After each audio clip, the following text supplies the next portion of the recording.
We got the Christmas vibes background. We got my tiny tree. We got the U-log going. My sweater is out of batteries, but like it lights up. Santa's little like glasses light up. Hi everybody, welcome back to my channel. My name's Allie. If you're new here, hello. If you're returning, welcome back. I appreciate you. Thanks for not being sick of me yet. It's the end of December. Happy New Year's. Happy end of 2021. We're on to an even year, which hopefully means shit's gonna be a little bit better. December reading wrap-up time. So this month I read about 20 books. A little bit slower of a month because holidays and yada yada yada. I'm still on my romance kick. I only read like one fantasy book this month, and it was actually the first book I read this month. The end of December, let's hop into the reading wrap-up. So the first book I read this month was The Gilded Ones by Namani Forna. I believe that's how you pronounce it. If I'm incorrect, I apologize. This is a YA fantasy, very much Divergent, Hunger Games, all that jazz. This is a society separated by blood. You want your blood to run red. If it runs gold, you're considered a demon and you're like outcast by society. So this follows Dika. In my head, I pronounce it Dika. It might also be Deka. I'm not 100% sure, but in my mind, it's Dika. But this follows Dika. She's 16. She comes of age to go through her bleeding ceremony where she wants her blood to bleed red. It ends up she bleeds gold, so she becomes outcast from society where she's tortured and beaten all the time. She's eventually taken in by this mysterious lady, and she realizes that people that bleed gold might not necessarily be bad. She's basically sent to this training compound where she becomes a soldier, and she also finds out that she might not necessarily be the person she thinks she is. It has a little bit of romance. It's YA, so it's not spicy at all. Very much just like character driven. I liked it. I think I gave this about 3 stars. If I read this in like middle school, I probably would have adored it. It's just a little bit young for me now. There is a second book that I haven't read.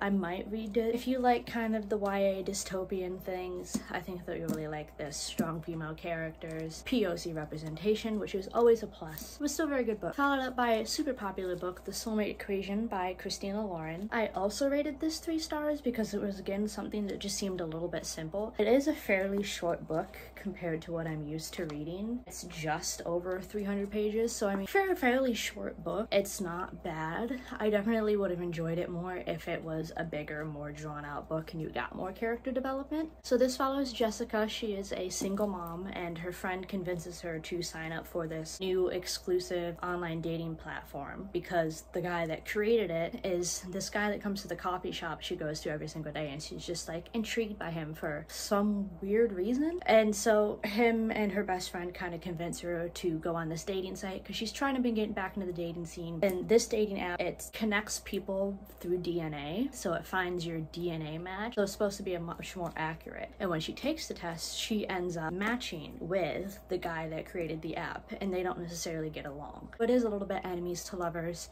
It's very cute. It's a very simple, quick read, and I do recommend it. So I then finished the brey series. So I read The Score, The Goal, and The Legacy, which are the last 3 books. I do want to start the off-campus series. I just haven't gotten to it yet. So The Score and The Goal, I both gave 4 stars, and then The Legacy I gave 3, because The Legacy is just more of a epilogue tying everything together novel. So I mean, it was alright. It wasn't anything super, oh my gosh, that made me really love it. Brey is a companion novel, sports romance. They all follow a group of friends on a hockey team. Score specifically follows Allie and Dean. Allie is just getting out of a super toxic long-term relationship and just kind of hooks up with Dean on the side, but she's not really into him. Dean's more into her, and he's kind of known as like the player around campus, so she doesn't really take him seriously, but it's very cute. Definitely probably one of the spicier books out of the series, but I did like it. I did enjoy it. The Goal, this is a pregnancy trope book, which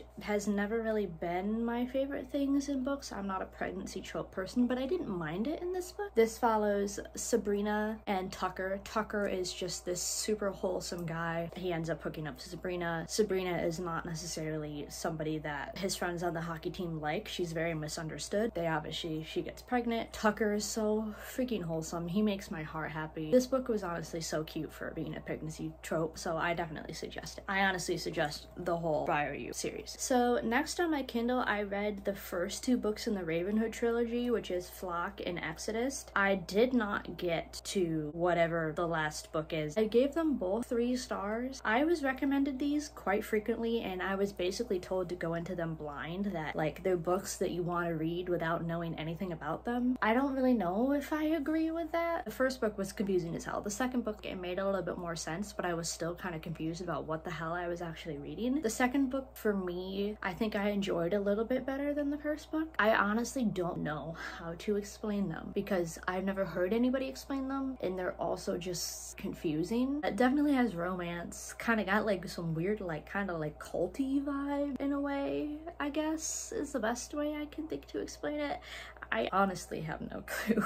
I then, unfortunately, finished the rest of the Addicted Calloway series. The only one I have left is Are You Perfect's the epilogue novel, and I honestly haven't read it because I don't want to be done with this series. I don't want to accept that I've read it all. I've spent like 3 months on this series, and at first I wasn't really a fan of it. These last 3 or 4 books really hooked me on. Addicted After All, I 5 stars. This was the last book to the main Addicted series, and then Feel the Fire and Long Way Down are the last books to the Calloway Sisters spinoff. Addicted After All made me cry. It was a beautiful ending, and honestly, if the Calloway Sisters spinoff didn't exist, I would be in so much more pain than what I was starting off, because I 100% would have no more connection to them. So I was happy these existed, but I'm also sad that it's over. So I've been putting off All of Your Perfects because I don't want to accept that it's done. 5-starred Addicted After All and Feel the Fire, and then I believe I 4-starred Long Way Down. It's a great series. It's another companion novel, big friend group. I started off liking it, not being a huge fan. I'm officially a fan. I joined the cult, and I'm not upset by it. So then next, I read the entire Dirty Air series, which is Throttled, Collided,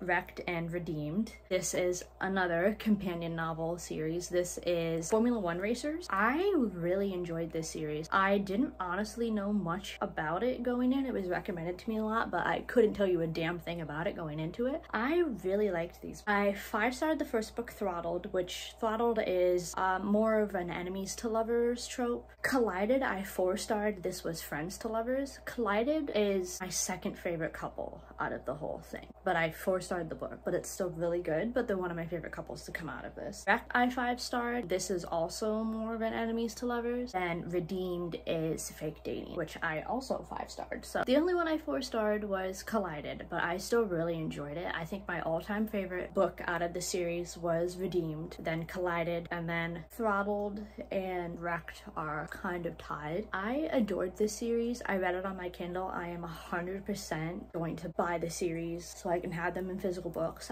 If you like Brothers, Best Friends to Lovers, Enemies to Lovers, Fake Dating, Friends to Lovers, any of those, you will 100% enjoy this series. I adored it. So then I thought I needed to read at least one Christmassy vibe book, so I read The Holiday Swap. I got this out of my Book of the Month subscription. This gave me very Hallmark vibes, but not in a bad way. I thought that I wasn't going to like this as much as I did. I think I 3.5'd this. It was really good. I was expecting it to be a lot more cheesy than what it was. It took me a while to read it just for the fact that like I was busy with holiday stuff. For being as short as it is, and for it being like a book where you know the whole plot line going into it, because like look at it, like it's a Hallmark movie in a book, you know what's gonna happen. I honestly really enjoyed it. So this follows Cass and Charlie, their twin sisters. Cass works at their family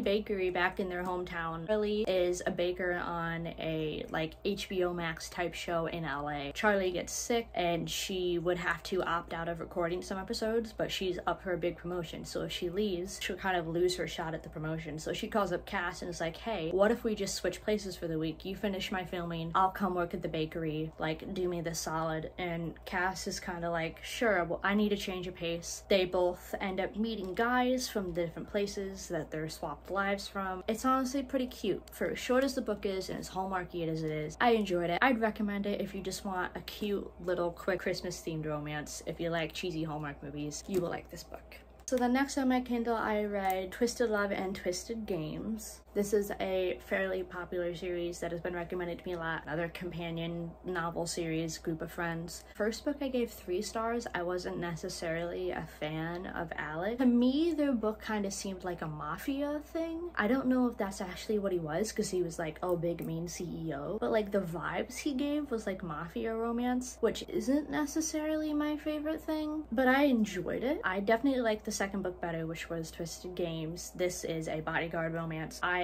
4-starred this book. I liked it so much better than the first one. I believe it's going to be a 4 or 5 book series. The third one comes out at the end of January, so I will 100% read that when it comes out. I do recommend these. Speaking of mafia romance, I read The Sweetest Oblivion, which is the first book in the Maiden series, I believe that's what it's called. I 3-starred it. I haven't decided if I like mafia romance. I know this was the series that a lot of people said to start with if you were trying to get into it. I don't necessarily know if I don't like mafia romance or if it just wasn't the series for me. Just 3 more books to it. I haven't read them yet. I think I will at some point, and I might try some different mafia romance series. I haven't ruled mafia romance out, but this book just wasn't necessarily something that I super enjoyed. But I do recommend it if you like mafia romance. Like, take your feminism and just yeet it out the window. It simply does not exist for mafia books. Just keep that in your head. Feminism is for losers when it comes to mafia books. So then I read a romance classic that I feel like everybody loves that I have not read yet, and I also ended up loving in 5-starred. Red, White, and Royal Blue. I adored this book. It was another one that I didn't really know much about going into. I love this book. I 100% 5-starred it. LGBTQIA+ representation, and it's just super cute. It made my heart happy. This follows Alex, who is the first son of the first female president, and Henry, who is a prince in Wales, I believe. They fall in love, and it's them accepting their sexuality and dealing with it in public positions through their issues with their own sexuality and government and long distance and all that. It was so cute. It made my heart happy. I 100% recommend this. I cannot recommend it enough. This is probably one of my favorite romance books. This is my baby, and if they were real people, I would love them to death, and I wish they were real people. Please read this book if you have not. So if you don't know anything about me, I absolutely love Zodiac Academy. I feel like I find some way to bring it up in almost every single video because it is such a versatile series that it can fit any and every trope you could possibly want it to. The 7th book came out earlier this month. It was almost a 1,000-page book, and I read it in less than 24 hours. If you watch my previous video, Enemies to Lovers fantasy recommendations, I go into much more detail of what the whole Zodiac Academy series is about. It's a lot to explain, and I don't really feel like frying my brain trying to explain it again. Go watch my Enemies to Lovers fantasy recommendations if you're interested in this series. I cannot recommend it enough. I am in pain that I have to wait like a whole nother year because the authors are jerks and left on the biggest possible cliffhanger they could think of, and I'm in pain.